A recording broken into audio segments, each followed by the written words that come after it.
Welcome to the Toyota Solutions studio. Joining me now, we have a very special guest. This is Ambassador Melanne Verveer. Thank you so much for being with us. Oh, it's always great to be back at Women in the World.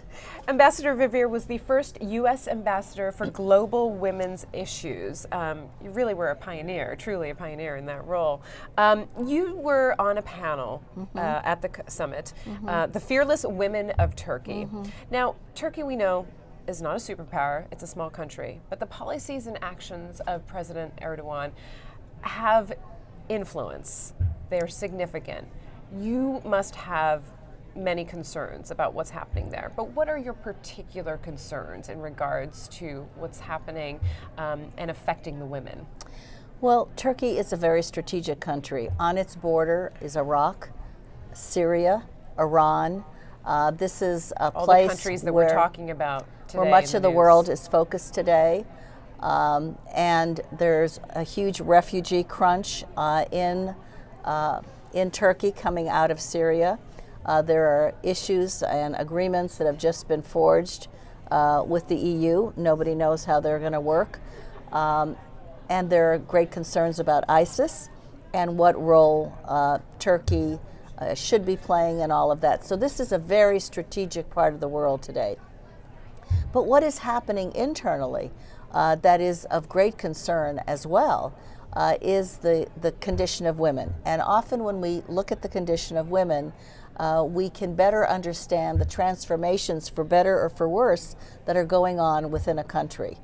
President Erdogan, for example, has said that women are not equal to men. He has said that it is religion from religion that the role of women is derived. He has put a strong focus on motherhood and the fact that women should have at least 3 children, not even describing, the circumstances as to whether or not that's warranted, but 5 would be optimal, as he says. Violence against women is on the uptick.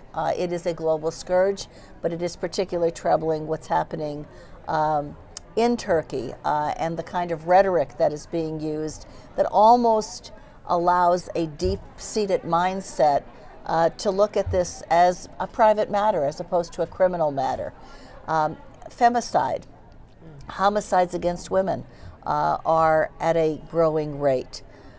The whole issue of women's economic participation in Turkey is at a very low level comparatively, the lowest in the OECD, and the presence of Turkey in terms of its development on the gender gap study, for example, on its index, it's 130 out of 145. So it's down at the bottom with a lot of countries you wouldn't expect it to be with.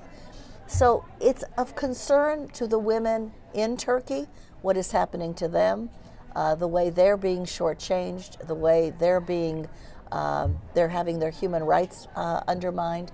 But it should be of concern to the world because this is an important country. Even if it weren't, it should be of concern. Yeah. But it is and should be, and we always need to speak out when values of human rights, when considerations of human rights are not being protected. This is all troubling. It's an understatement to say that it's troubling.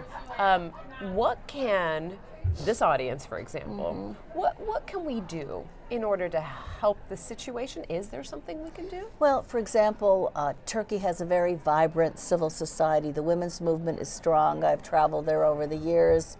Sat with them. They're on the front lines today. Even and I think this is one of the reasons, perhaps, that there's so much pushback, is because they have been articulating their concerns. And I think we can support, obviously, NGOs in a variety of ways, in terms of just exchanges or whatever might be of value to them.